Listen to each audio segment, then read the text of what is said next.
I love the story of the blue collar millionaire. That was one of the funnest things about building my first company and now running GreenPal is in building my first business, I knew guys that drove dump trucks that were millionaires. Like he drove a dump truck, but he also had 10 other ones out there. And you would see this guy at real estate auctions bidding on multiple $1 million pieces of property because he was just a blue collar millionaire. And you would never know it, wore overalls and drove a 25-year-old beat up pickup. So I love that. I love that story. I grew up around it. And so I think anybody who's willing to work hard and work smart and do the difficult work can make themselves independently wealthy. This is the Entrepreneurs United podcast with your hosts, John St. Pierre and Rich Hoffman. Hey entrepreneurs, today we're sitting down with Bryan Clayton, the CEO and co-founder of GreenPal. And we're going to learn a little bit more about his entrepreneurial journey, what GreenPal is all about. And Bryan, welcome to the episode. Before we jump into really what GreenPal is, tell us a little bit about you and how you came to be an entrepreneur to begin with. Awesome. Thanks for having me on, guys. A little bit about me. Today, I am CEO, co-founder of GreenPal, which is the Uber for lawn care. But how did I become an entrepreneur? I was actually forced into entrepreneurship by my father, who got tired of watching me play Nintendo all day. I was 15 years old, and he said, "Hey, get off your butt." I talked to the neighbor. They need somebody to mow their yard, and guess what? You are going to do it. And I said, "Dad, I don't cut grass." And he goes, "Yeah, do now." And he drugged me next door and made me mow the neighbor's yard. And luckily he did that because I got paid like $20 for an hour of work. And I was instantly hooked. I thought, this is incredible. I remember I was wanting to buy a pair of soccer cleats, like $100 pair of soccer cleats. And my parents weren't in the business of buying $100 soccer cleats. They bought the $15 soccer cleats. And so I remember the first thing I thought was, if I just did 5 of these, I could buy the cleats I want. So I passed out some flyers all over the neighborhood, and I never looked back. I mowed grass all through high school, all through college, and little by little stuck with this little lawn mowing business in over a 15-year period of time. Ended up building that into a real company, eventually around 150 employees, eventually getting it to 10 million a year in revenue. And then in 2013, that business was acquired by a big national company in the space. And then after that, I took some time off, got bored. I thought, what am I going to do with my life now? And I thought, I want to be a tech entrepreneur. I saw the movie The Social Network, and that looked cool. They made it look so easy. And I figured somebody was going to build an app that worked like Uber, but for lawn care. And I thought I was uniquely suited for that. So I started GreenPal in 2013 and never looked back. In 2013, you had a vision for the Uber of lawn care. That seems very on the front end of thinking of technology and the service business. Tell us more about that. Yeah. So I remember really clearly, I went to a tech conference because I didn't know. I knew I wanted to be a technology entrepreneur, but I didn't know what I wanted to do. And I was only 32 at the time, so I was too young to retire.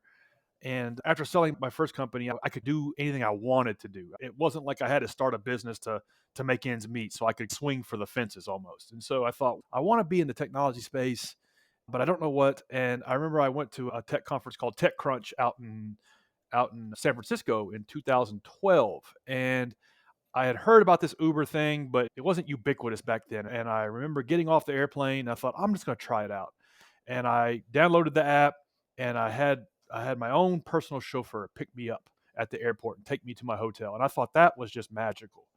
And it was almost like a light bulb went off when I was experiencing that I could push a button on my phone and something happened in the real world. That was a new thing. Up until then, websites and interfaces and screens was strictly a digital thing. It wasn't like you pushed a button and magic happened in the real world. And I thought, this worked for a stranger picking me up at the airport. It can work for summoning somebody to mow the grass. And I know this industry very well. And I figured that somebody was going to build it. I was pretty sure that it was going to exist at some point. And that was when I made a decision. Okay, I'm going to pursue this, and I'm going to work on this unless I have any other better ideas. And I made a decision right then and there that I was going to work on my best idea. And fortunately, I haven't had a better idea since. That has been the one good idea I've had in 10 or 11 years.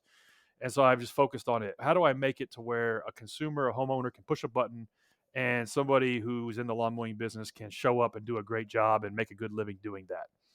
and it's helped me avoid bright, shiny object syndrome. I've had that one good idea, and that's all I've worked on for the last 10 years. Over the course of the last 10 or 11 years, I'm sure you've had some ups and downs emotionally as an entrepreneur. Can you share with us a time where you were really second guessing if you were doing the right thing and the journey that you took to get you back on track and confident again?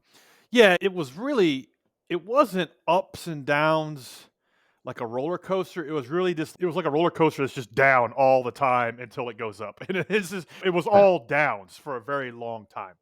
And the first 5 years of getting this business going were really challenging. Now we have around 300,000 people using the app every week for lawn care and doing millions of transactions every year. So now it's working, but it wasn't a foregone conclusion that it would work in the first like year 3, year 4. It was very much like pushing a rock up a mountain. And so some of the punches in the stomach that I remember that were tough was when we were first building it. We had a prototype and then we cobbled together this terrible app that barely worked. And what we really needed more than anything was 50 people to use it, because we needed people to use it to create the liquidity to understand what we needed to build and understand what the screens needed to look like, and all of the assumptions we had about how it should work. Most of them were wrong. But the only way to really understand what you need to build is just people banging up against it. And so we were passing out flyers all over Nashville, Tennessee, where I'm from, trying to get people to use the first version of the app. And for every 1,000 we passed out, we might get a customer or two. And that was tough. But the thing that was a real punch in the stomach was my best friend at the time. He had just bought a house, and I said, "Oh yeah, congratulations, you bought your house. Hey, are you going to mow your own yard?" He's, "No, I'm gonna pay somebody to do it." I was like, "Well, I'm working on this app." He goes, "Yeah, I'll use it." And I thought, "Okay, cool." A week goes by, and I said, "Hey, did you sign up to use?" He goes, "Man, actually, there was a kid mowing the yard next door, and he's doing mine now." And I'm like, "Okay, all right, well, that's okay. We can get him on the app, and you can use it, and because I need people to test this thing." He goes, "Man, you know what? I appreciate it, but I got it taken care of, man. It's not a big deal. I don't really need any help with it." And I thought, "Damn, nobody is going to help me build this thing. It is literally, it has to sing for its own supper. The only people that are going to care about it are actual customers for which it solves a real problem." And there was no charity. And so I think that's a cautionary tale for anybody who's looking to start a business. Your friends aren't going to care. Your family isn't going to care. You really, the only thing that matters is, are you solving a real problem for customers? And are you making their life easier and better in some way? And if you aren't doing that, the market's going to tell you really quickly. And that was exactly the feedback I needed at the time, because we just needed to make the product better. We needed to figure out all the things that were wrong with it and fix them. So that was a punch in the stomach, and it was just really much of a slog the first 3 or 4 years. But like I mentioned earlier, I had made a personal choice that no matter what, I was going to work on my best idea. I was going to wake up every morning and give it everything I had, and this was my best idea. I don't have any other better ideas. So that helps solve a lot of that internal dialogue. Yeah, Brian, just to get clarity and level set, can you explain the problem that you're solving for customers? For example, I can't find a contractor to come do anything at my house. So I understand there's a problem of finding people. But in this particular case, I think your system does maybe a little bit more than just find them. Can you tell us a little bit of what the problem is that you solve? Yeah, so we have two customers. We have consumers, homeowners that have vegetation outside.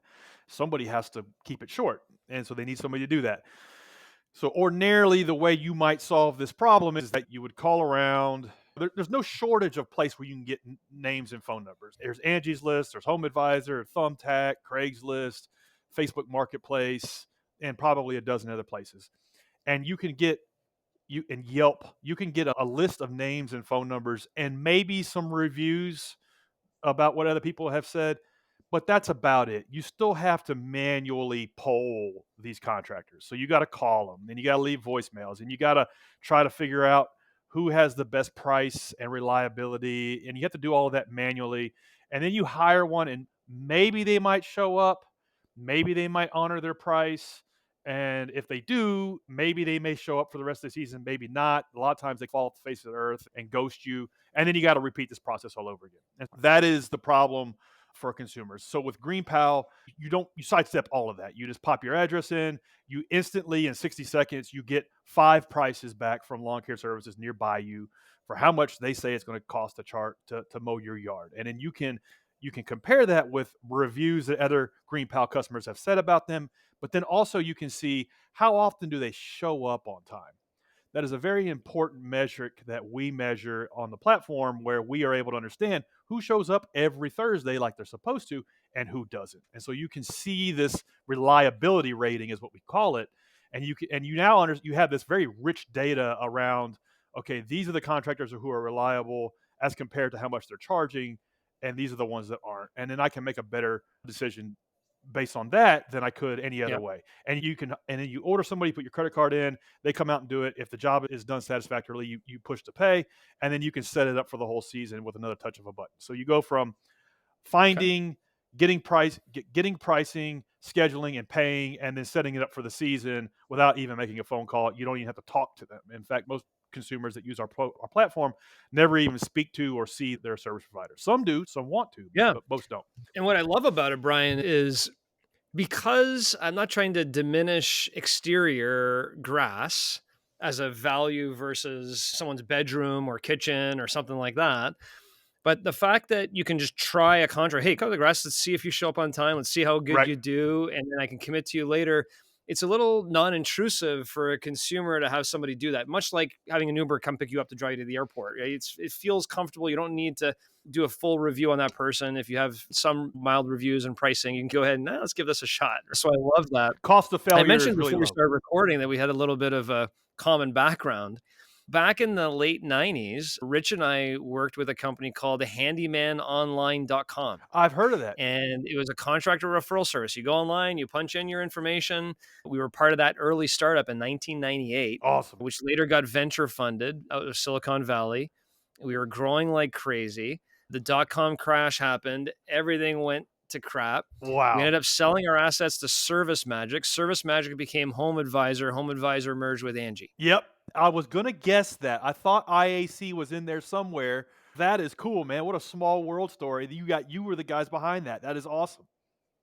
Yeah, the connection is incredible, Very and that cool. was way before Uber, Rich, way before Uber. But to your point, we would when a homeowner went online and requested their service, we had contractors assigned to that service and that geography and whatever, and their pagers would go off. Yes, literally their pagers, right? And they would get the phone number and they would call the homeowner back. And the faster they called the homeowner back, the chances are they'd get the estimate, right? And they'd have to still go out, still estimate. The homeowner still had to make a decision. So there's a lot of interaction versus what you got going on today, a little more automated. So I love what you're doing. How is your critical mass in terms of being able to have coverage areas throughout the country? Yeah, it's a great question. So, to your earlier point, we've tried to really distill this down into not a commodity, but a repeatable, simple use case that everybody understands. I want a basic lawn mowing every week or every 2 weeks. And yeah, sure, I may want all this other stuff, gutter cleaning, mulch, shrub pruning, all this other stuff, but that comes after you get set up with the lawn care guys. So that is the main way we've been able to establish liquidity in these markets is, okay, we focus on one thing. How do I find somebody to mow the yard? And then if it goes well for that use case, then we can layer on all this other stuff. If it does all this other stuff, then people get confused. It doesn't really do any of it very well. And then you don't get the critical mass. You don't get the liquidity. And Yeah. so that's one way we've been able to establish the routine, repetitive use case over and over again is by focusing on one thing and as being the best solution for that one thing. Now, one of the challenges around this is we have to build every single metro from the ground up.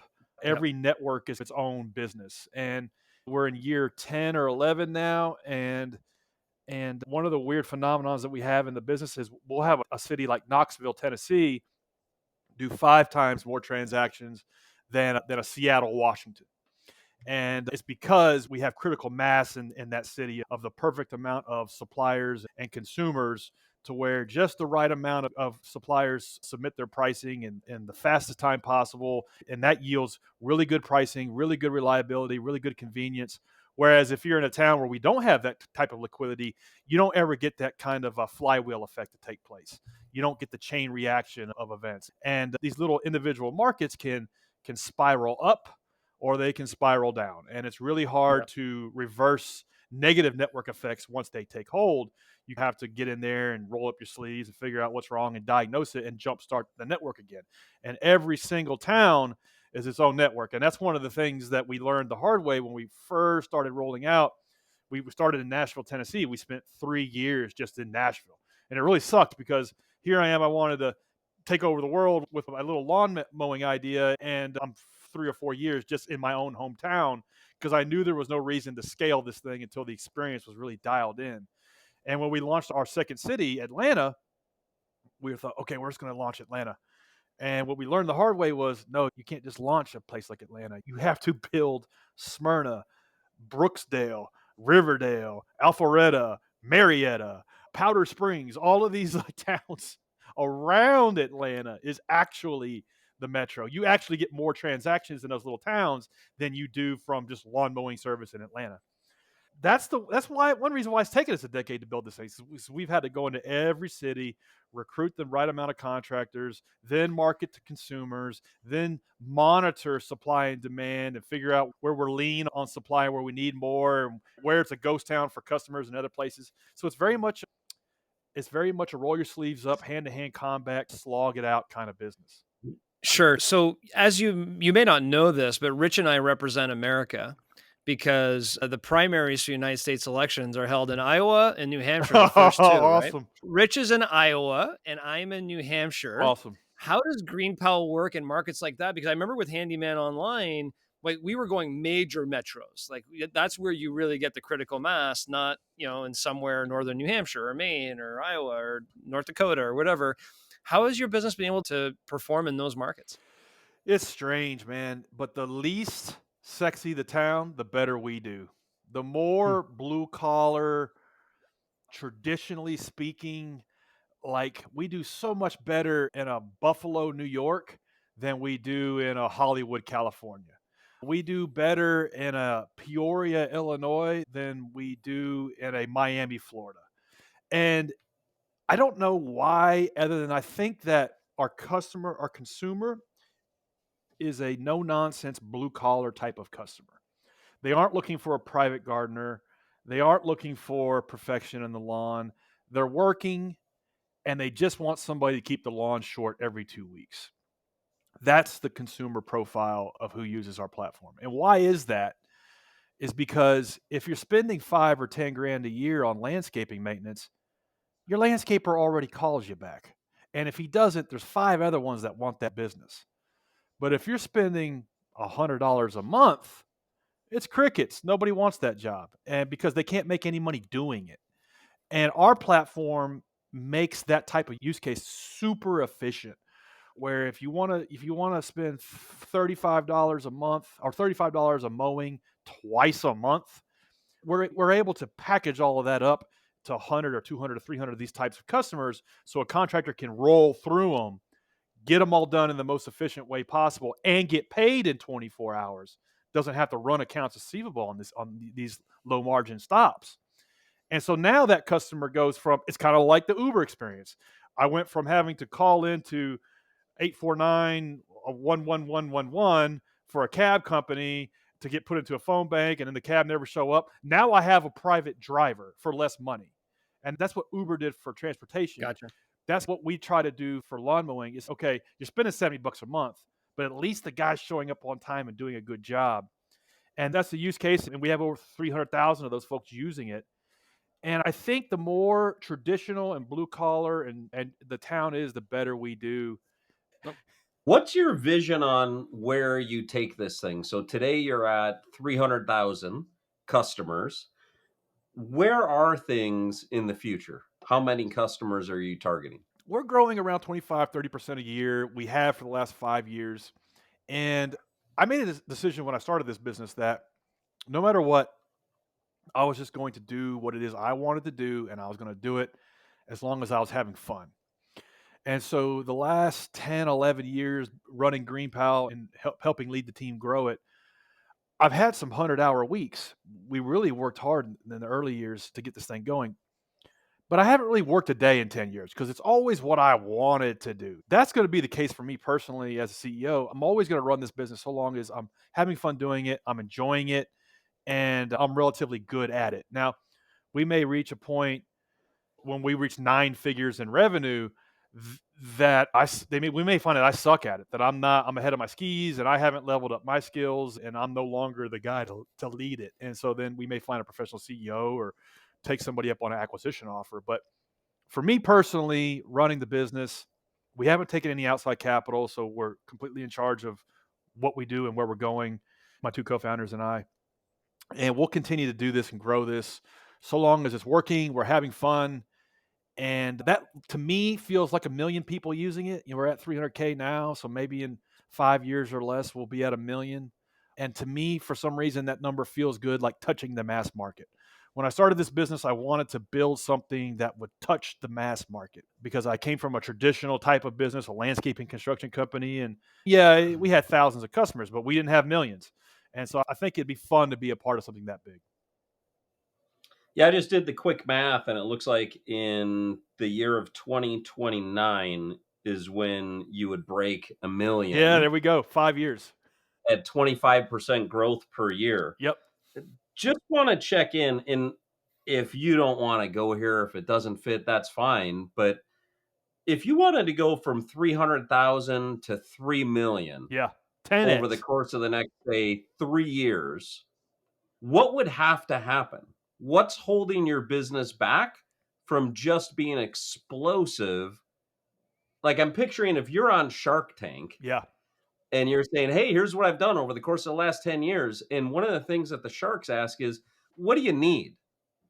How would you answer that? What do you need for you to get explosive growth right now? If you could ask for anything, what do you need? Yeah, we need more traffic. So the main way we get the folks that try our service out is just do a simple Google organic search. So lawn mowing service nearby me in Des Moines, Iowa. If you put that in Google right now, we'll pop up 1, 2, or 3. Lawn mowing service nearby me, Buffalo, New York. We talked about. So we have bet the company on that channel, and so we compete. We're one of the best marketed services for lawn care in the United States. Right now, we're at like 150,000 people a month come to the property. If we 10x that, sales will track with it. And so how do we do that? We really need 4 more content writers. We really need another content designer. We need a full-time PR person to do our PR SEO strategy. We probably need a senior level SEO strategist that makes $500,000 a year. And so we need those people to further build out that team. And so that means capital. And so if we raised $5 or $10 million, and that's the first thing I would put it to work, is making those next 4 or 5 hires on that team. And so that's one answer to that question. If you want to go 10x in 3 years, if I raise some capital and hit every shot with how I put that capital to work, we could probably do it. The problem is that I've sat here over the last decade and just have watched probably $2 billion of capital get thrown at Uber for X ideas, and there's a graveyard of pretty much every company that started Uber for home cleaning, Uber for valet parking, Uber for car washing, Uber for laundry service. There's 4 other Uber for lawn care ideas that crashed and burned that raised anywhere from $30 to $100 million each. And so I know that venture capital can ruin a business as much as it can help mint it. And so I'm scared of that, to be honest, that, okay, now I'm beholden to these other stakeholders. This is not chess, this is poker, where I've got this money and now I have to place these bets. And if I'm not right, everything I've built over the last 10 years could go up in smoke and I lose control of it. So the answer to that question is, okay, if you want to go 10x in 3 years, you'd probably have to raise capital and you'd have to deploy it almost perfectly. And then you could, but there's a risk with that. And I've already weathered the storm of the avalanche of Silicon Valley capital get thrown at competitors. And I've watched them try to put rocket fuel in the Toyota Camry, and it didn't work out. It's now that's behind me. And I know that there's nobody's going to yank the rug out from under me. So I think it's probably a better bet for me to go slow and low and just continue to fund the business off of its own revenue. That makes sense. Do you feel like the platform that you created, could you also market concrete services with it, painting services with it, roofing services with it? Or is it pretty exclusive to lawn care? It's a really good question. Do you continue to go deep or do you try to go wide? And I think that your solution has to be 10 times better than the status quo. And so it's really hard to be 10x better than anything else if you're trying to be like if you're trying to Uberize these all these other use cases. And one thing I think that every other Uber for X service, one of the reasons why they failed is because the founders of Uber for home cleaning never cleaned a goddamn house in their life. Like they never ran a home cleaning service. And so if they were trying to revolutionize this industry that they had no tacit knowledge around. And so what they didn't understand was it starts with the service provider and you have to solve all the million reasons why their business sucks. And you have to build like tailored solutions for that. You almost have to build like all of the SaaS tools for free and then give it away and then hope that they use the SaaS tools to come onto the network. And it's really hard to do that in multiple verticals at a time. Some companies have, is particularly like in travel, you look at what Airbnb has done with booking somebody's spare bedroom, and then they also have experiences, which are really two different things, and they have built liquidity in both. We're talking $100 billion plus company here. So I think for us, our strategy is to continue to stay best in the world at this one thing and then try to figure out why a Knoxville drives more transactions than a Salt Lake City. And then once we figure that out, and then we've done that in Canada, UK, Australia, then we go to, okay, what is like a shoulder of what we're doing? And it could be pool service, it could be pressure washing, it could be any of these things that we could try to drive liquidity in. That would probably be the strategy.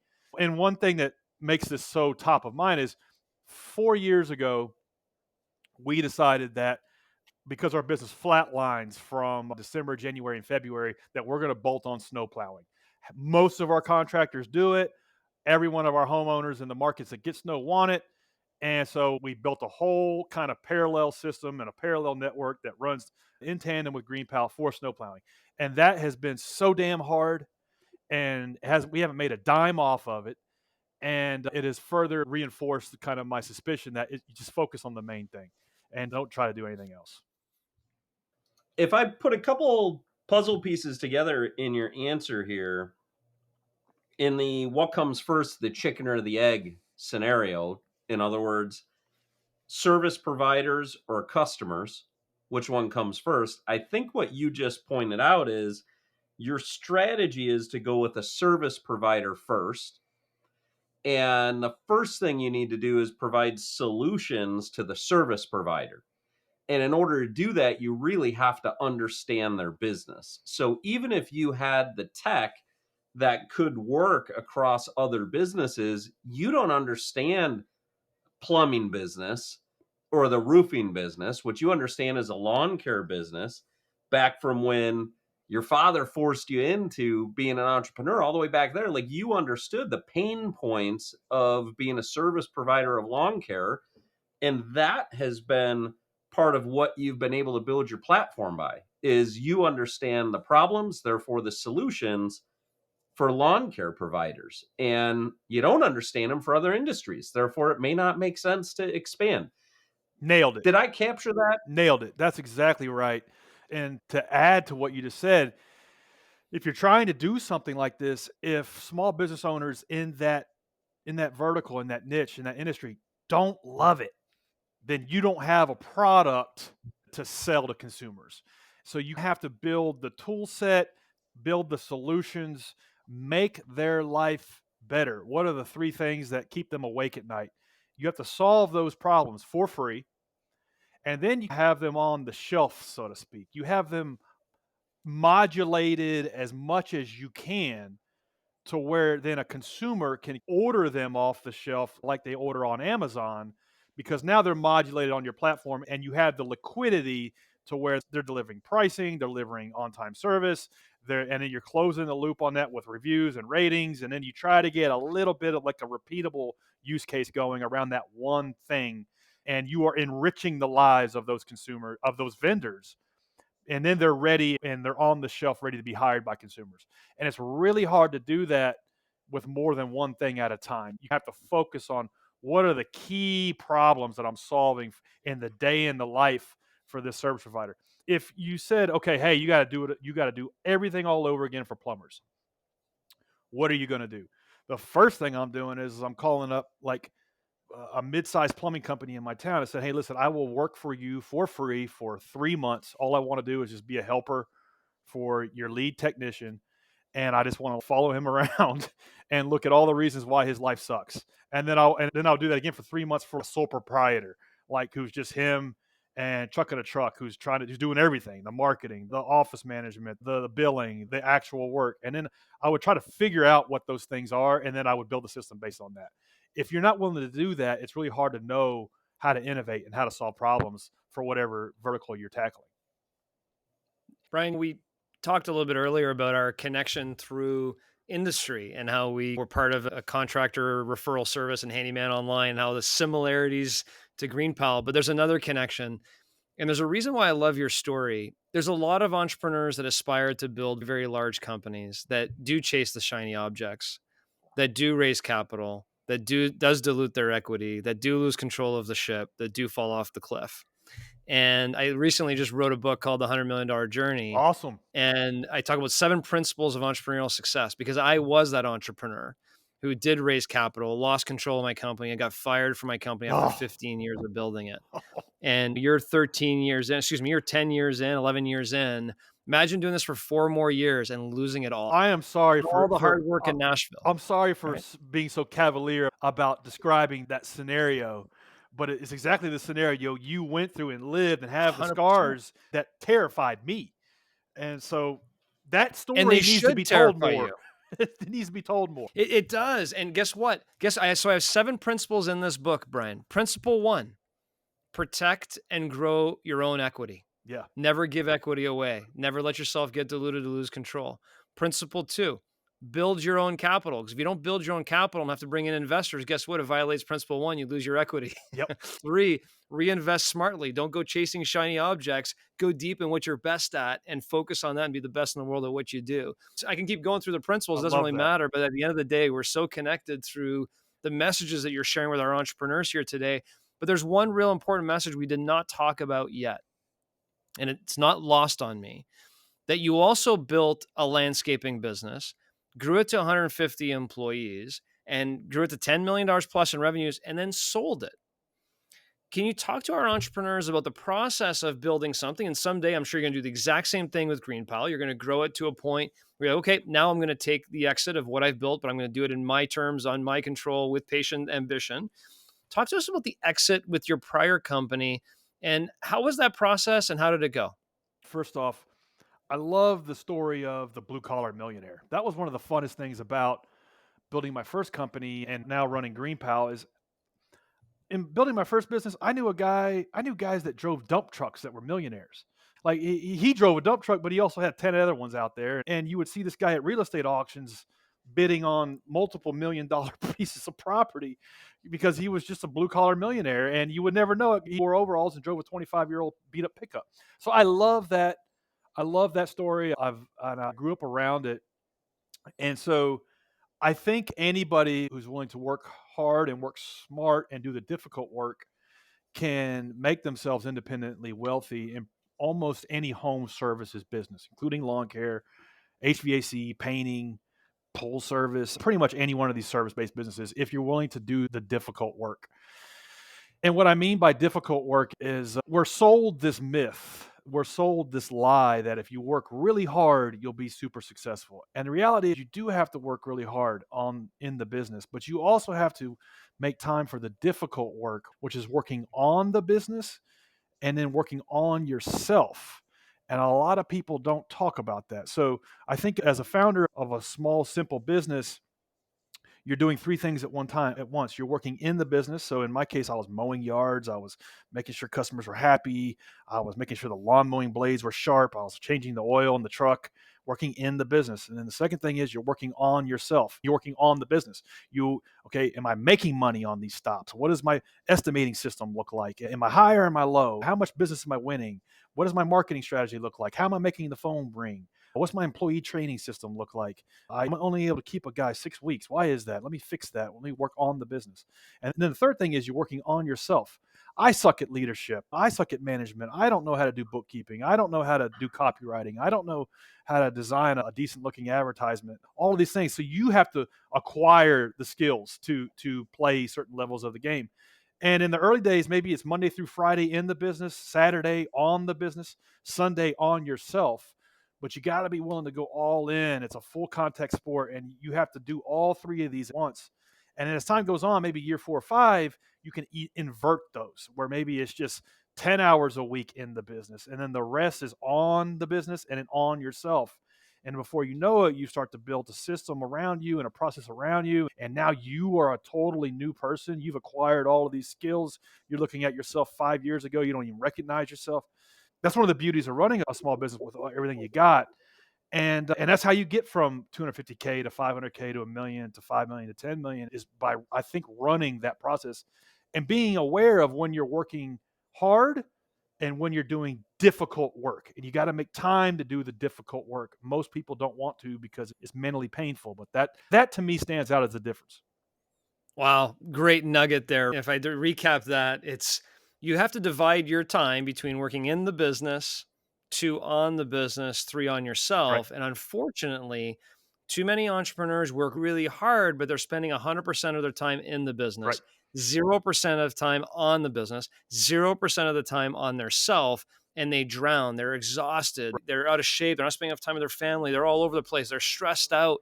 And then something hits them and it all falls apart versus if you can change your allocation of time on those three pieces and slowly but surely eventually be spending 90% of time on yourself and 5% on the business and 5% in the business, that's when you can really elevate yourself to a strategic level where you have freedom from the asset that you've built. Exactly. But you have to work in those three elements. That's a phenomenal way to end this conversation. Bryan, obviously I can go search on Google for landscaping in New Hampshire, but what is the other ways we can find more information about GreenPal and what you're doing so we can test this out? Yeah. GreenPal.com, GreenPal in the App Store or Play Store. If you're a contractor, sign up as a pro, or if you have a home with tall grass, just sign up and get someone to take care of it for you. Awesome. Bryan, thanks a lot for your time today. We enjoyed the conversation. Thank you, guys. I enjoyed it. Stay tuned as John and Rich unpack today's conversation. Rich, a lot of similarities with Bryan in this conversation, and I just love his focus. I love his focus and discipline. Maybe discipline's the best word. Discipline to work in his business, on himself. Discipline to keep control with his partners of the equity in his business by not chasing shiny objects and going to raise capital. And you know what? He probably knows how fast his company can afford to grow, and he's growing at that pace. Yes, you know what? It's 20% a year. Maybe we could go 100% a year if we raise capital, but I'd rather go 25% a year in control of the ship to make sure we stay on track. Because to your point, by the math you did, right, in 5 years, he'll hit his goal of touching 1 million lives. And my suspicion is you'll hit a critical mass point. We'll start growing more than 20 to 25% a year without actually putting additional capital in. Yeah, great discipline would be underlined for sure for him to not chase the dollar and put his business at risk in the process. How about this quote from him? Friends and family won't care. Are you solving a real problem? And are you going to fix that for real customers? That's the only thing that matters. Isn't that interesting when you think about friends and family? Like, they're not necessarily going to help. They're not like, they're going to cheer you on. But at the end of the day, your business either sinks or swims based on, are you solving real problems for real customers? And it was interesting for him to hear that he wasn't solving a problem for his neighbor necessarily. And that really made him question things at that time.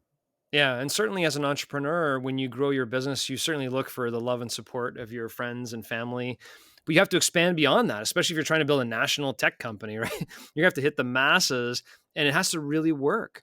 And I can imagine that a lot of reasons why the companies he was mentioning before that raised capital and didn't actually work is the solution probably wasn't hitting the mark. And you have a very short shelf life. If you go to market, you blow a lot of money on marketing and spend, and people try it and the experience doesn't work or it doesn't solve their problem. You'll never use it again.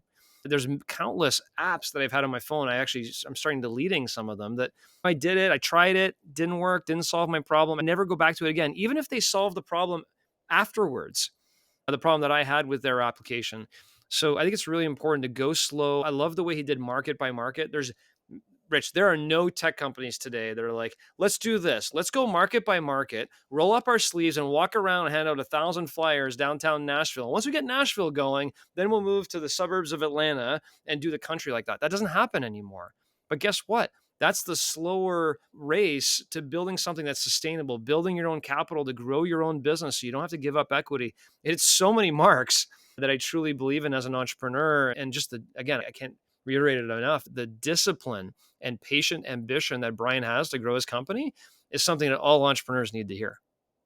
He sure articulated the trick shot of his business really well. That trick shot being, first, he has to solve problems of the service providers. Yep. And give away the solution that he creates, give that away for free. Then you've got to solve problems of the customers, where customers want to come and take off the shelf the service providers and use them. Just, it's a relatively mind-boggling puzzle to think about solving problems for both people. And usually you would think about a service provider, oh, their biggest problem is they don't have enough leads. I think that's one of the things, John, that when you look at what we did with Handyman Online, it was generally solving a lead issue. I think many people think that that's the problem that service providers have. They don't have enough business. Yep. And he was very accurate and I think very astute to say, no, you've got to solve essentially more problems than that. You've got to understand their business and really solve their problems first, and then give the solution away for free. Yep. And what I loved about it as well, and this kind of goes to all service companies or all, trades or whatever it may be. When you first start off your business, and this is the other formula I think he gave us that was really insightful. When you first start off your business, you may be spending 100% of the time in the business. You have to learn the business. You're the best in the business. You're spending probably zero amount of time on the business and zero time on yourself. You're in those startup struggle years. You're trying to figure it out. You're in the weeds. But over time, you need to convert that time out of working just in the business to working on the business and on yourself, and continue to improve those formulas and that ratio so you can actually become a blue-collar millionaire.